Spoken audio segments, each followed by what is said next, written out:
আসসালামু আলাইকুম। আমার নাম তামজিদ। আমি আজকে আহ, একটা বিষয় নিয়ে কথা বলবো, সেটা হচ্ছে গিয়ে যে ট্রাম্প আসার কারণে অনেকেই মনে করছে যে ইউএস এর F1 ভিসা হয়তো দিবে না অথবা কমে যাবে। এরকম অনেকের ভিতরে ভয় কাজ করছে। সো এই কারণে আমি ট্রাম্প তো গতবারও একটা টার্ম ছিল 2017 থেকে 2020 পর্যন্ত, রাইট? সো 17, 18, 19, 20, 4 বছর। সো এই সময়টা ভিসার স্ট্যাটিস্টিক্স যদি আমরা দেখি, তাহলে আমরা বুঝতে পারবো যে ট্রাম্প আসার পরে কি হয়েছে।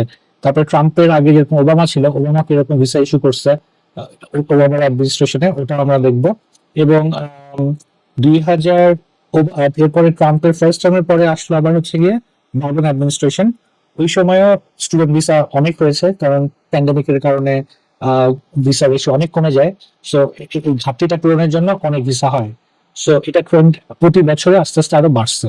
সো আমি কিছু এখানে দেখাবো, যেটা দেখি আর কি, ডেটাগুলো real data. So that you can make a decision like whether you want to apply for USA or not, কারণ ইউরোপের অনেক দেশ আছে আপনারা যেতে চান। ইউরোপের কিছু দেশের ভিসা রেশিও এখন ভালো। ইউএস এর ভিসা রেশিও ইউজুয়ালি ডিপেন্ড করে মান্থের উপরে। কিছু মাসে ভিসা খুব ভালো হয়, কিছু মাসে ভিসা রেশিও খারাপ থাকে। স্পেশালি জানুয়ারি, ফেব্রুয়ারি, মার্চটা খুবই খারাপ থাকে প্রতি বছরেই। But eventually it gets better before fall semester and spring semester. So ফলটা তো আপনারা সবাই জানেন যে ফল শুরু হয় হচ্ছে অগাস্ট সেপ্টেম্বরে, আর স্প্রিং শুরু হয় জানুয়ারি ফেব্রুয়ারির দিকে। সো এখন এই মুহূর্তে জানুয়ারি, ফেব্রুয়ারি, মার্চে আমরা প্রায় দেখি যে ভিসা রিজেকশন অনেক বেশি। তো এটা দেখে অনেকেই ভয় পেয়ে যায় যে ইউএস এর ভিসা হয়তো আর হবে না।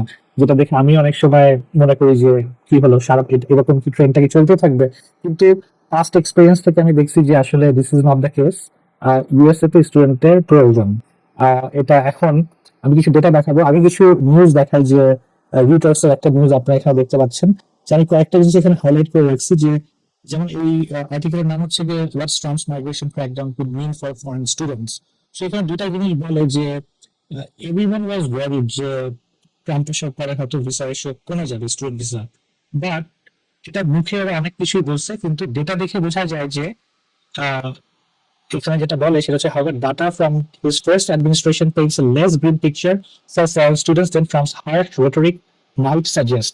That means like ও অনেক কথাই বলছে যে যারা মুসলিম ব্যান দিছিল, তারপরে আর অনেক কিছু, অনেকে ভয় পেয়ে গেছিল যে ইন্টারন্যাশনাল স্টুডেন্ট হয়তো আশা কমে যাবে, কিন্তু ডেটা দেখলে বোঝা যায় যে আসলে কথাটা সত্যি না।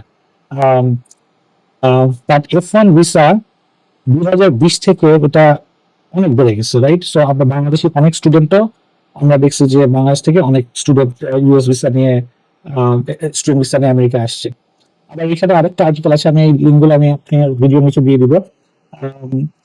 Bangladeshi students in the United States at all time high, surpassing 17,000 in record breaking year. So Bangladeshi স্টুডেন্টরা এখন, মানে এটা একটা ট্রেন্ড যাচ্ছে। মানে বেসিক্যালি অনেক স্টুডেন্ট যাচ্ছে আর কি। তো আমি কিছু ডেটা ইউএস এমবাসি থেকে নিয়ে কিছু এখানে ডাটা ড্র করছি। যেমন এখানে আপনারা দেখতে পাচ্ছেন যে বাংলাদেশে 2008 থেকে 2023 পর্যন্ত, 2024-এর ডেটাটা আমি আর পাইনি, বাট 2018 থেকে যদি 23 পর্যন্ত দেখি, 2008-এ 8,600টা ভিসা হয়েছে, রাইট? F1 visa. 16 পর্যন্ত অনেক ভিসা হয়েছে 17,000, অলমোস্ট ডাবল, ডাবলেরও বেশি, মোর দেন ডাবল। 17-এর দিকে কমে যায় তখন ট্রাম্প আসে, কিন্তু 18-এর দিকে দেখেন আবার 23,000 ভিসা হয়েছে। 19-এর দিকে 30,000 হয়েছে বাংলাদেশ থেকে ভিসা F1। 2020-এ আবার 12,000, 21-এ 13,000, 22-এ 29,000, 23-এ 47,000 ভিসা হয়েছে। um, this is actually not just F1 visa. This is like overall, like all visas from Bangladesh. So এখানে আমরা একটা ট্রেন্ড, ইনক্লুডিং নন ইমিগ্রেন্ট, এটা this are all non immigrant visas, okay? So এখানে দেখা যাচ্ছে যে এই ট্রেন্ড ডেটাটা এখানে দেখা যাচ্ছে যে 18-তে কম থেকে 2014-তে অনেক বেশি, তারপর আবার কমে যায় 2015, 16, 17 পর্যন্ত কমে যায়, আবার এটা আবার বাড়তে থাকে। প্যান্ডেমিকের পরে আবার কমে, তারপর আবার বাড়তে থাকে। সো ওভারঅল ট্রেন্ড যদি এখানে একটা, যদি এটা হচ্ছে যে রিগ্রেশন লাইন, দেখা যায় যে আসলে trend is high, right? So এটা হচ্ছে বাংলাদেশের জন্য।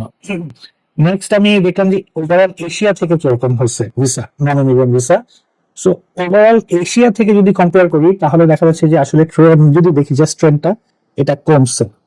Overall Asia, but not from Bangladesh, Bangladesh থেকে অ্যাকচুয়ালি ট্রেন্ডটা বাড়ছে। আর যদি আমি ইউরোপের সাথে কম্পেয়ার করি, ইউরোপ থেকে কমছে, ইউরোপ থেকে, দ্যাট মিনস ইউরোপ থেকে আমেরিকাতে লোকজন যাওয়া কমায় দিচ্ছে ওভার দ্য ইয়ার্স 2008 থেকে। সো এই যে এখানে যে কমে গেছে, এই ঘাটতিটা কোনো না কোনো দেশ থেকে তো কমাতে বাড়াতে হবে বেসিক্যালি। সো এশিয়ান যে দেশগুলো আছে, স্পেশালি বাংলাদেশ, নেপাল, আরো কিছু দেশ আছে, এইসব জায়গা থেকে দেখা যায় যে স্টুডেন্টরা হোক অথবা অনেকেই ফর বেটার লাইফ ইউএস এর দিকে যেতে চায়। So by looking at this data we see it looks positive basically. That means আর given যে এই সময়টুকু এই ট্রেন্ডটা যেখানে দেখতে পাচ্ছেন 2017 থেকে 19, এই সময় আসলে ট্রাম্প ট্রাম্প যখন ফার্স্ট টাইম ছিল তখন ভিসা বাড়ছে আস্তে আস্তে, কারণ বাইডেনের সময় 2014 থেকে কমছে, বাট আবার 17 থেকে বাড়ছে, প্যান্ডেমিকের সময় কমে গেছে, তারপর আবার বেড়ে গেছে। So overall trend is good. So এখন 2025টা আমরা দেখবো যে ফলে কিরকম ভিসা হয়, তারপরে we will get a picture of like how it will be in the future. But just 2025কে দেখলেই আমরা বুঝতে পারবো না 2026-এ কিরকম হবে, কারণ ওভারঅল ইউএসএ তে স্টুডেন্টের প্রয়োজন। এটা জাস্ট ইউএসএ ইকোনমির জন্য না, ইউনিভার্সিটির জন্য, কারণ ইউনিভার্সিটিতে যদি ইন্টারন্যাশনাল স্টুডেন্ট যদি না আসে তাহলে স্টেট গভর্নমেন্ট অথবা ফেডারেল স্টেট থেকে ফান্ডিং এর প্রয়োজন পড়ে। তখন আবার স্টেট, অনেক আমেরিকার বেশিরভাগ স্টেটই ফেডারেল গভর্নমেন্ট থেকে আবার ফান্ডিং পায়, মানে আর কি ডোনেশন পায় আর কি। তো so basically overall it looks good. So let's see how it goes in 2025, and I am positive that it will be good. It will not go bad because Bangladesh, আমেরিকাতে birth rate is really লো, মানে কাপড়রা কম বাচ্চা নিচ্ছে, এবং মানুষ যত কমতে থাকবে তত ইকোনমির জন্য খারাপ বেসিক্যালি, কারণ someone has to buy the stuff, right? So um, um, আর যারা তোমরা অ্যাপ্লাই করতেছো, don't be worry too much. এখানে যারা ট্রাম্পের, এখন যে ট্রাম্প আসার পরে যে আমরা যেসব নিউজগুলো দেখতে পাচ্ছি, এটা প্রথম 1 সপ্তাহ 2 সপ্তাহ নিউজের জন্য, নিউজে ওরা অনেকভাবে দেখাইছে যে they are doing something, but actually it's not like that. প্রথম 1 2 3 সপ্তাহ একটু 1 সপ্তাহ 2 সপ্তাহ আর কি নিউজে আমরা দেখছি যে ডিপোর্টেশন অনেক কিছু, বাট এগুলো হচ্ছে তাদের জন্যই যাদের ক্রিমিনাল রেকর্ড ছিল, ইলিগালি যারা আছে তাদের। সো F1 ভিসা নিয়ে তোমরা যারা আসবা, মেক শিওর যে you do not violate any laws, immigration laws অথবা এনি কাইন্ড অফ লজ, হ্যাঁ, then you don't have anything to worry about. আর ইউনিভার্সিটিতে, যে ইউনিভার্সিটিতে এনরোল হও, ইউনিভার্সিটিতে ট্রান্সফার হও, whatever you guys do, মানে make sure it's done the right way.